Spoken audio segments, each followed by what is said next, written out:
कुर्बानी का गोश्त खाने से कुछ मसाइल हो सकते हैं। कुर्बानी का गोश्त मैं इसलिए कह रहा हूं क्योंकि कुर्बानी का गोश्त वाफर मिकदार में मौजूद होता है, तो लोग ज्यादा कंज्यूम करते हैं, इसलिए मसाइल होते हैं। तो 4 तरह के मसाइल मैं आप लोगों को बता देता हूं जो हो सकते हैं, जिनसे आपने बचना है और आप बच भी सकते हैं। पहले नंबर पे गैस्ट्राइटिस है। ऑलमोस्ट 50% पॉपुलेशन, आधी पॉपुलेशन हमारी ऐसी है जिनका मैदा खराब है, और जब आप ऐसी खुराक खाते हैं जिसमें फैट, तली हुई चीजें या मिर्च मसाले ज्यादा होते हैं, तो वो और जाके उसको इन्फ्लेम करते हैं, और जाके इरिटेट करते हैं, जिसकी वजह से गैस्ट्राइटिस फ्लेयर अप हो जाता है, पेट में दर्द होना शुरू हो जाता है, उल्टियां लगना शुरू हो जाती हैं, नौजिया होना शुरू हो जाता है। इसका हल क्या है? इसका हल ये है, एक तो मिर्च मसाला ज्यादा ऐड ना किए जाए, जब भी खाना बनाएं तो मिर्च मसाले कम हो। दूसरे नंबर पे मिकदार कम इस्तेमाल करें। जितनी ज्यादा मिकदार आप इस्तेमाल करेंगे उतना ही गैस्ट्राइटिस होने के चांसेस आपके बढ़ जाएंगे। दूसरे नंबर पे गर्ड, तेजाबियत। जब हम तली हुई चीजें खाते हैं, मिर्च मसाले वाली चीजें खाते हैं, ऐसी चीज खाते हैं जिसमें फैट कंटेंट ज्यादा होता है, चर्बी ज्यादा होती है, जो कि कुर्बानी के गोश्त में होती है, उससे गर्ड होता है, तेजाबियत बढ़ जाती है। अब इसका हल क्या है? पहले नंबर पे तो खाना कम खाएं। एक वक्त में बैठ के अगर बहुत ज्यादा खा लेंगे, मैदे पे प्रेशर बढ़ेगा और फिर रिफ्लक्स होगा। एसिड जो तेजाब उसको हजम करने के लिए इस्तेमाल होना है, वो ऊपर की तरफ आएगा। दूसरे नंबर पे वही बात, मिर्च मसाले वाली चीजें कम से कम इस्तेमाल करें। इस पे मैंने वैसे कंप्लीट वीडियो बनाई हुई है कि अगर आपको गर्ड का मसला हो, मतलब तेजाबियत का मसला है, तो कौन सी चीजें हैं जो आप घर बैठ के कर सकते हैं और कब आपको डॉक्टर के पास जाना चाहिए। तीसरे नंबर पे बहुत बड़ा मसला फूड पॉइजनिंग का है, जिसकी वजह से बहुत ज्यादा लोग हॉस्पिटल में एडमिट होते हैं ईद के दूसरे तीसरे दिन में। वजह क्या है?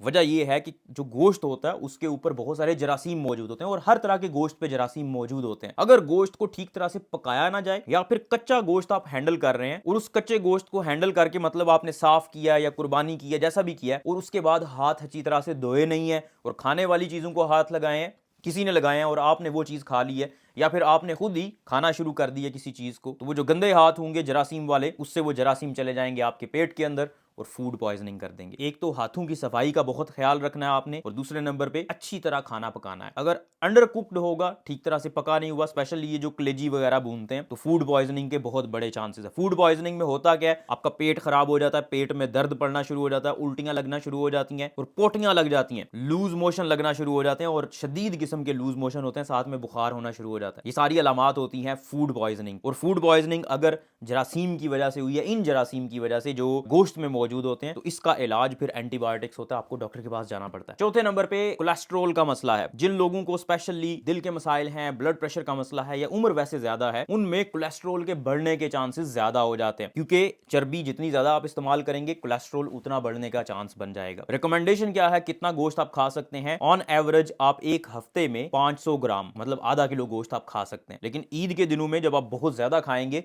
तो डेफिनेटली फैटी कंटेंट ज्यादा होगा, चर्बी ज्यादा होगी, और कोलेस्ट्रॉल के बढ़ने के चांसेस ज्यादा हो जाएंगे।